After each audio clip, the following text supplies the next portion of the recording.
Paano ba? 8 tips para mabuntis ka kahit may PCOS o polycystic ovarian syndrome ka. Kung katulad ko ikaw na meron kang PCOS, watch this video. Tip number 1, magpatingin sa doktor. Ang unang hakbang ay kumonsulta sa isang OB-GYN. Kung meron ka kasing PCOS, mahalagang magpatingin sa isang espesyalista na nagtatrabaho sa larangan ng reproductive health. Ang doktor ay makapagbibigay sa iyo ng mga rekomendasyon upang mapabuti ang kalagayan ng iyong katawan at pagtaas ng iyong tsansa na mabuntis.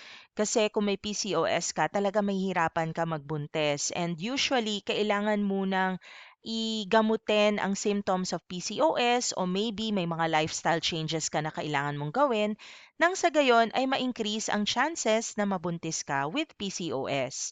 So tip number 1, kumonsulta sa doktor kasi masasave mo yung sarili mo ng time, ng effort, and even naman sundin mo lahat ng mga YouTube videos na mapapanood mo.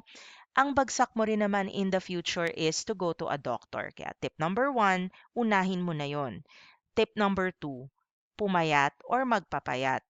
Kung sobra kasi yung timbang mo, maaaring magdulot ito ng hindi magandang epekto sa iyong fertility at baka rin maging mas malala ang sintomas ng PCOS mo.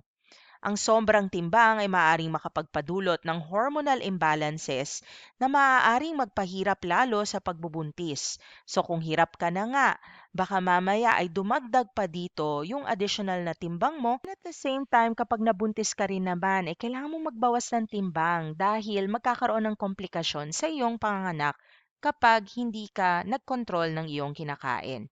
Kaya naman, sa ngayon pa lang, subukan ng i-aim na magkaroon ng tamang timbang gamit ang pagkain ng tama at ang pag-eehersisyo.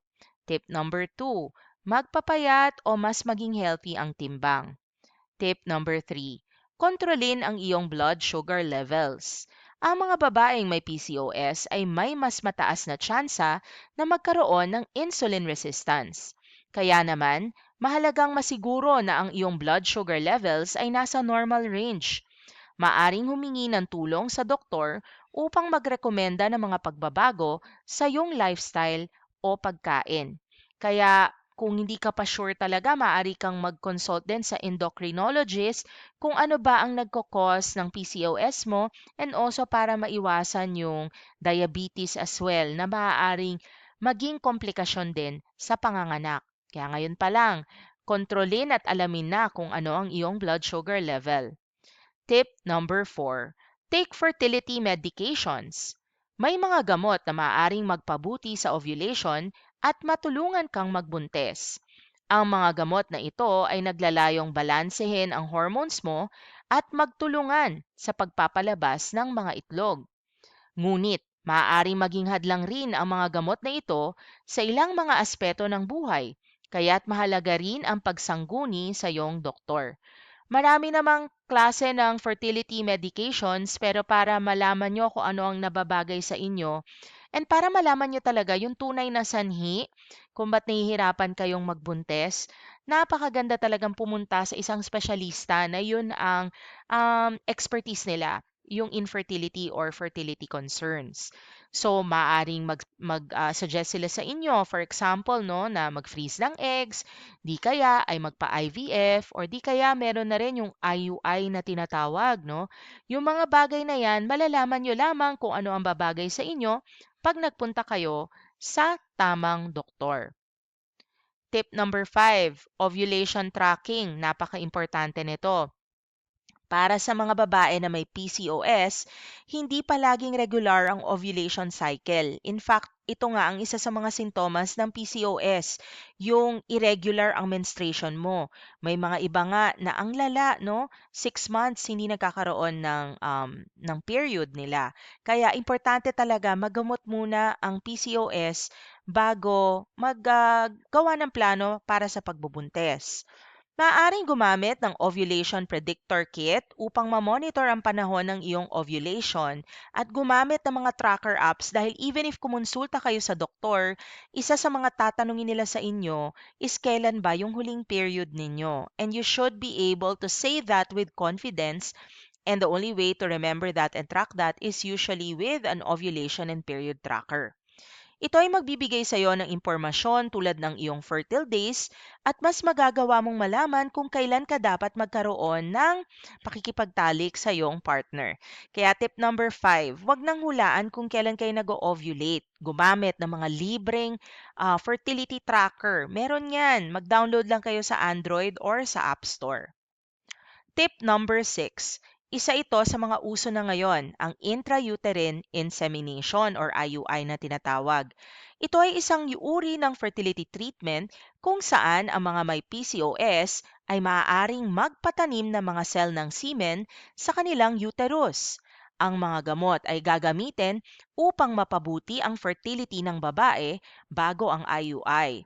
Maaaring magtanong sa doktor kung ang IUI ay angkop para sa iyong kaso. Yan. So, kung gusto niyo talaga, maaari kayong mag-try with IUI or intrauterine insemination. Malalaman niyo more about this procedure pag pumunta kayo sa isang fertility doctor. Ang rinig ko ay mas madali at mas mura ito kaysa sa magpa-IVF. Kaya tanungin niyo yung doktor if bagay ito sa inyo. Tip number 7, fertility enhancing surgeries. Okay, isa ito sa mga pwedeng gawin ng mga kababaihan, maaari kayong kumonsulta sa inyong doktor. Ang mga ito ay naglalayong tanggalin ang mga polyps, cyst o iba pang mga tumutubo sa reproductive organs ng isang babae.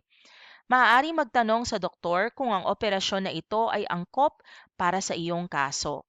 Kasi minsan, ang infertility or yung hindi nyo pagkakaroon ng anak, no, or nahihirapan kayo magbuntis, minsan ay merong cause dahil dun sa babae, minsan ay may cause din ang lalaki. Kaya kailangan matuntun nyo alin doon sa dalawang yon or kung kayong dalawa ba ay may problema at magpatulong sa doktor kung paano magagamot ito. And tip number 8, kumalma lang at mag-relax. Mahalagang magpakalma at mag-relax dahil ang stress ay maaaring magdulot ng hormonal imbalance na maaaring makapagdulot ng PCOS o makapagpahirap pa sa pagbubuntis. Maaaring kumonsulta sa doktor upang magrekomenda ng mga paraan upang ma-manage ang stress, mag-relax, at mapabuti ang kalagayan ng inyong hormonal health.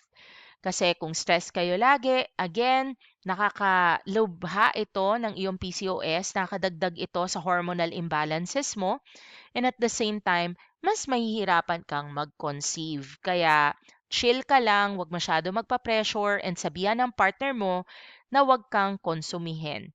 Sana ay makatulong ang 8 tips na ito sa iyo and good luck sa inyong plano na magbuntis. For topic requests and shoutout requests, please like this video, subscribe, and leave a comment down below. Para naman sa mga PCOS girlies na nabuntis na before, please feel free to also share your tips down below. Baka may ibang makatuto from you guys, no, sa pagbasa ng ating comment section. Maraming salamat sa pagnood and hope to see you in future Paano ba Tagalog how-to videos.